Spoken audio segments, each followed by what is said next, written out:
nombreux ce soir avec nous. On explose les appels au 32-16 ce soir de supporters qui veulent réagir. On vous attend jusqu'à 1h du matin. Daniel Riolo est là, Jérôme Roten est là, coach Courbis est là, William Gallas est là, messieurs. Nasser El Khelaifi, on va l'écouter en 2 fois. Première réaction, il y croit encore. On y va. On est triste, bon résultat bien sûr, mais 90 minutes les fini, encore on a 90 minutes là-bas chez nous. C'était très difficile pour eux parce qu'il y avait nos supporters, nos joueurs. Je crois vraiment, tellement je crois dans mon joueur, mon équipe, mon coach pour qualifier pour la quart de finale. Voilà, il y croit et par contre il est énervé. Écoutez, après quoi ? Après l'arbitrage. L'arbitre était un petit peu contre nous aujourd'hui. Il a fait 3 grands foot pour moi. 2 cartons jaunes, je ne pense pas que c'était carton jaune. Off-jeu de Mbappé, il n'était pas off-jeu. Si le détail avec une grande équipe, il fait différent aussi. Mais je ne dis pas, on a perdu parce que l'arbitre, mais il a fait la différence. Vraiment, l'année dernière contre Barcelone, l'arbitre, aujourd'hui l'arbitre, je pense l'UEFA il faut faire quelque chose. Voilà, l'UEFA doit faire quelque chose, dit Nasser El Khelaifi. Bon. Vous avez vu qu'il y avait quand même les 2 présidents du PSG qui ont entouré Florentino Pérez. Nasser El Khelaifi et Nicolas Sarkozy. Ouais, exactement. Qui étaient là tous les deux. Alors, Alphonse Areola a-t-il fait un bon match ? Je vous pose la question. Pour moi, non. Pour toi, non. Ah non. Il dégaine tout de suite. Là, je trouve sévère là. Putain, moi qui ai eu l'habitude pourquoi Sur le deuxième but. Le deuxième but quand il a dévié sur la faute de main. Ouais, c'est dur. Faute de main. Faute de main, il doit la garder. Non, je ne sais pas s'il doit la garder, je ne sais pas s'il doit la, s'il doit la laisser à Marquinhos. Mais déjà, il y a une faute de main parce qu'il y a plus derrière. Mais sur un centre, c'est le but qui termine sur le genou de Cristiano. Sur un centre, sauf si vraiment tu peux pas faire autrement. Mais jamais, c'est l'ABC. Jamais tu dois remettre le ballon en plein axe. Soit tu prolonges derrière toi, soit il vaut mieux, à le dégageant, de le remettre à celui qui centre, plutôt que de faire un cadeau à celui qui est dans l'axe. Et le troisième but, Roland, tu penses que le troisième but, c'est dévié juste devant lui par un défenseur ? Alors, si par exemple, on parle d'un gardien moyen, d'une équipe moyenne, et dans un classement et dans un niveau moyen. Ok, mais là on parle de Champions League, on parle de postes décisifs. Expliquez-moi. Donc, alors peut-être le tir qu'il prend dans la gueule, c'est un magnifique arrêt. Eh bien, ok, d'accord, magnifique arrêt. C'est une prise de balle nouvelle qu'on ne connaissait pas. Donc, c'est-à-dire, c'est l'arrêt du arrêt. Désolé, mais on va pas lui retirer. Moi, vous me dites que je suis sévère. J'attends qu'il soit décisif. J'attends qu'à la fin d'un match du Paris Saint-Germain, on dise tiens. Ce gardien-là, il est difficile à battre. Voilà, sans rentrer techniquement dans les détails, il est difficile à battre. Il fait partie des gardiens qui ne sont pas difficiles à battre. Et c'est pas la première fois que je le vois. Après, je suis sévère peut-être, mais je te dis comment je le vois, avec la possibilité que je me trompe. Moi, je ne l'ai pas trouvé. Alors oui, peut-être il y a cette faute de main. Ça vient vite. Il doit mieux analyser la situation sur le but de Ronaldo quand il lui met sur le genou. Après, il en sort une belle en première mi-temps aussi. Il en sort une belle en première mi-temps. Il s'est imposé dans les airs. Beaucoup critiquaient. Apparemment, Fred Hermel nous disait avant le match que ça avait été travaillé, les coups de pied arrêtés, parce que Areola, il sort jamais. Là, je l'ai vu aller prendre des ballons aériens et pas se tromper sur ses sorties. Le jeu au pied, il m'a pas choqué. Oui, il y a, je te dis, cette peut-être faute de main sur le deuxième but. Alors, ça coûte cher, certes. Le troisième but, franchement, Roland, si tu me dis qu'il doit faire l'exploit, sur le troisième but, elle est contrée. De faire l'exploit ? Non, attends, ça vient vite, elle est contrée. Franchement, il y a là, moi, je mets la faute sur Marquinhos. Oh, c'est pas un gardien de PlayStation. Hein. Marquinhos, il est un peu loin. Il est trop bas. Voilà. Il est trop bas. Moi, je mets la faute sur Marquinhos sur le troisième but. Il est masqué, il est contré. Franchement, c'est difficile de le reprocher. Marquinhos, il doit sortir plus vite. Il le regarde, il est comme ça. Regarde l'image, il est comme ça. Il est au moins, il est dans les 5,50, il doit être au moins à 1 mètre, ce qui est un gouffre à cet endroit du terrain. Mais William Marquinhos sur le centre, il est trop bas. Il est loin. Roland. Il est trop bas, il doit sortir sur Marcelo plus vite que ça. Je me souviens pas de cette distance-là. On les voit les buts.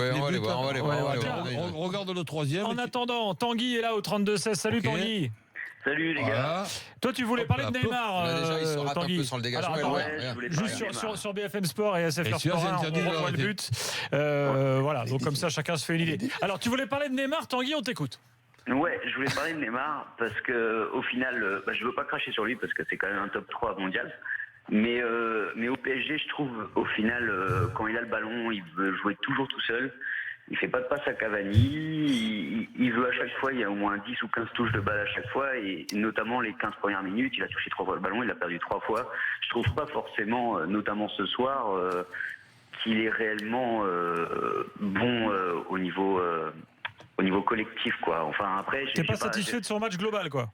Non, son match global, et c'est pas le premier, hein. J'ai regardé pas mal de matchs du PSG et à chaque fois c'est vrai que ça m'énerve quand je le vois faire 10 touches de balle avant de passer. Moi je le mettrais plutôt dans la fourchette haute des performances parisiennes. Attends, moi je peux pas entendre, non, autant des fois il est énervant quand il prend la balle en Ligue 1, à rajouter par moment, à ridiculiser les adversaires. Je peux comprendre que certains trouvent ça énervant, mais bon, lui il a une telle qualité technique qu'il peut se le permettre.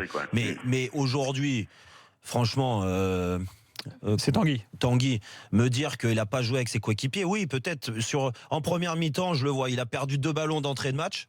C'est vrai, mais ça peut arriver à n'importe quel joueur offensif.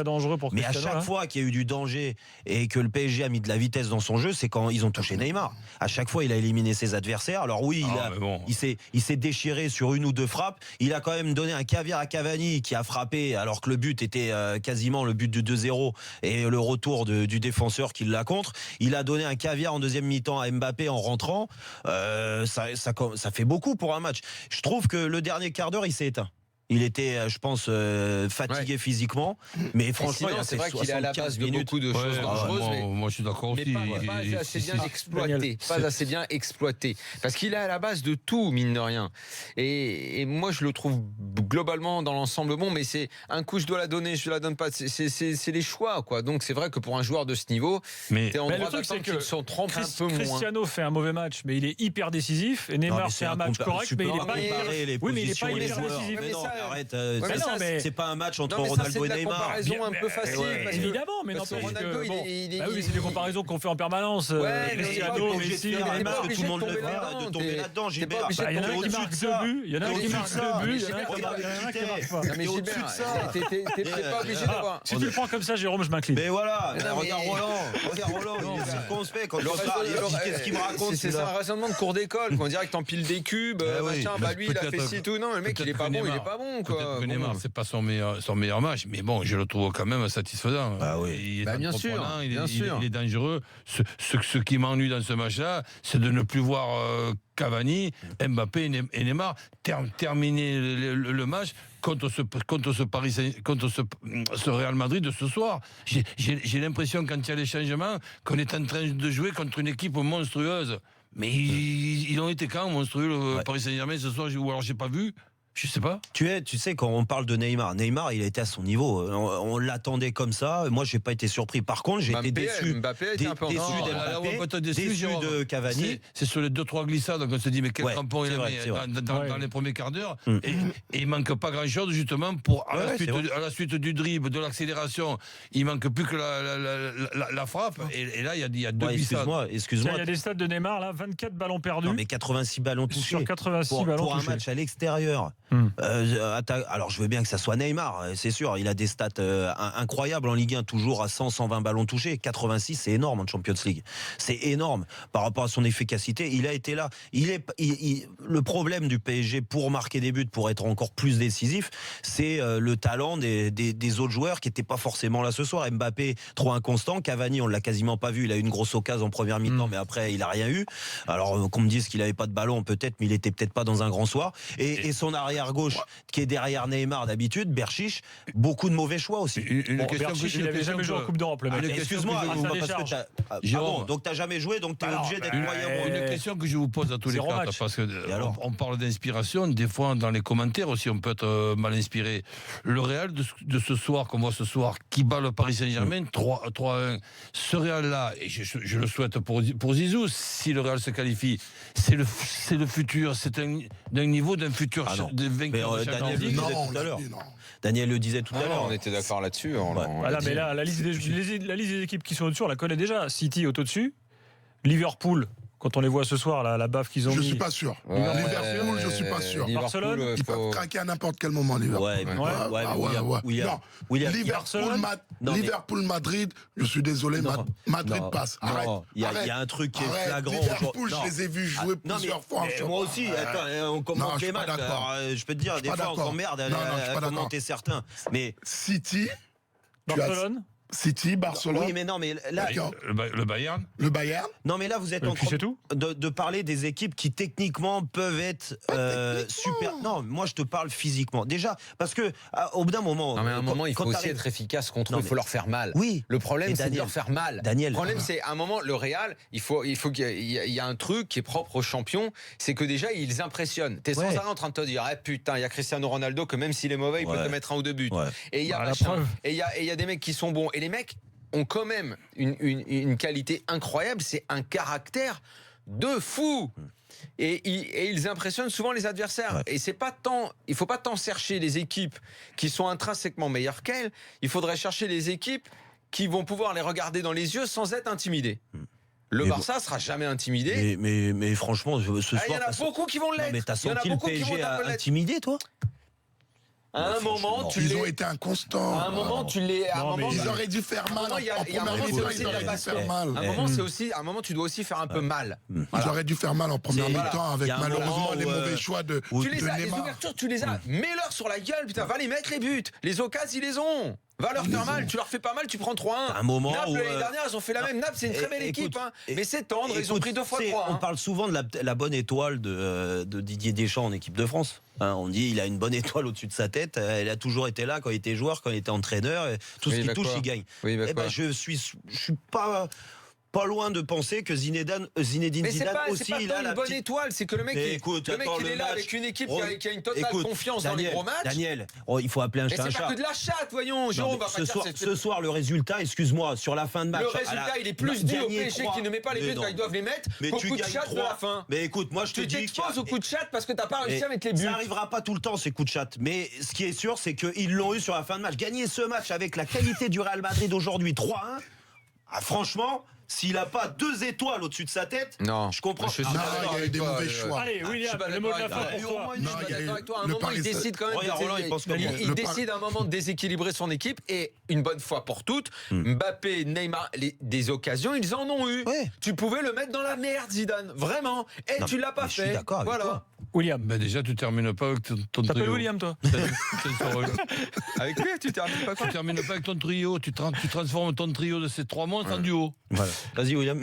Non, mais je pense que le Paris Saint-Germain a eu l'occasion de pouvoir mener au score face au Real Madrid. Ils n'ont pas saisi cette chance. Et c'est peut-être pour ça que qu'ils ont pris ces 2 buts à la fin. Mais comme a dit Daniel, arrive un moment, tu dois faire mal. Et le Paris Saint-Germain a des joueurs pour faire mal. Et ils auraient dû faire mal. Mais ça n'empêche. Face à Madrid. Mais William, ça n'empêche que des matchs, des fois, tu as un petit peu plus de chatte que d'autres. William, merci en tout cas d'être venu. Ça t'est pas arrivé reviens quand tu veux. Même. Non, quelques fois. Reviens quand tu veux. On te garde encore un peu, coach. Tu restes avec nous. On va continuer le débat au 32-16. Il y a John Haroun qui nous attendent. 3-1 pour le Real face au PSG. 5-0 pour Liverpool à Porto. Et puis il y a Fred Hermel qui va venir parader dans quelques minutes. Qui va nous dire ce qui s'est dit dans la zone d'interview du Real, bien sûr. Et puis Philippe Auclair qui parlera de Liverpool et de sa victoire éclatante. L'after continue exceptionnellement ce soir jusqu'à 1h du matin. On se retrouve tout de suite sur RMC, sur BFM Sport et sur SFR Sport. À tout de suite.